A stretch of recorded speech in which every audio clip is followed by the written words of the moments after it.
Take me for a ride and don't say a word. I want you to be completely silent. I know that may be so hard for you, but you make me mad. So I'm going to explain what's happening in LCC number 15, Maybe I Should Drive, as it relates to George Russell's Lydian chromatic concept of tonal organization. The Lydian chromatic concept focuses on the relationship between harmonic motion and tonal weight, meaning what sounds the strongest, what sounds like the tonic, what are passing tones, and how does that relate to harmony and melody. Things can be either horizontal or vertical in this relationship. Horizontal is how things relate to each other over a period of time. Think like Lester Young soloing. There are common tones and there are longer phrase arcs. Whereas vertical is how things relate to each other within a snapshot of time. Think like Charlie Parker soloing. What are all the notes that fit within one chord? What are all the notes that fit within this next chord? And so on and so forth. Everyone uses some combination of both horizontal and vertical, but I'm definitely more of a horizontal composer and improviser. I like to find the common tones, shape melodies over longer arcs, and change harmony in subtle ways. And in a song like LCC number 15, where everything is in G-flat Lydian, everything is horizontal, but the tonal weight shifts. This is what's called a conceptual modal genre piece. There are 4 horizontal tonic stations in the Lydian scale, meaning that there are 4 places that can sound final that could be landing points outside of the tonic. And this is because they are sharp lined to their conceptual Lydian source, which is G-flat in this case. And that just relates to how we hear resolutions in a Lydian tonic.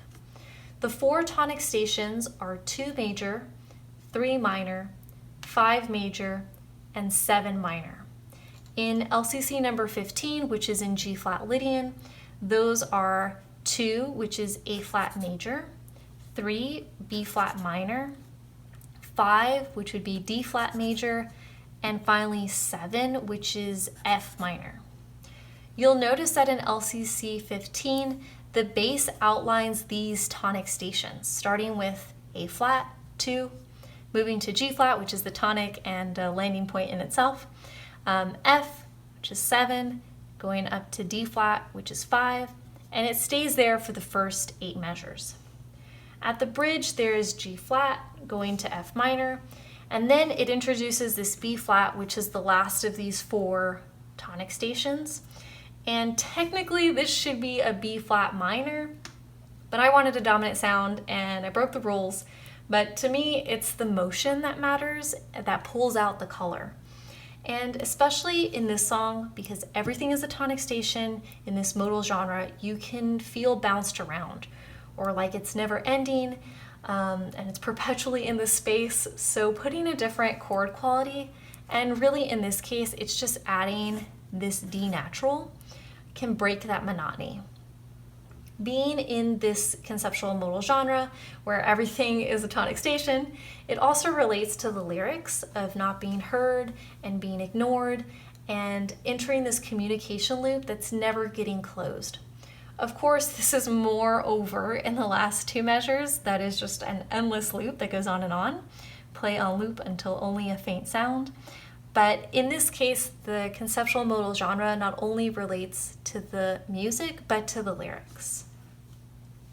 I hope this was helpful in understanding a little bit about how I use the Lydian chromatic concept as a composition tool.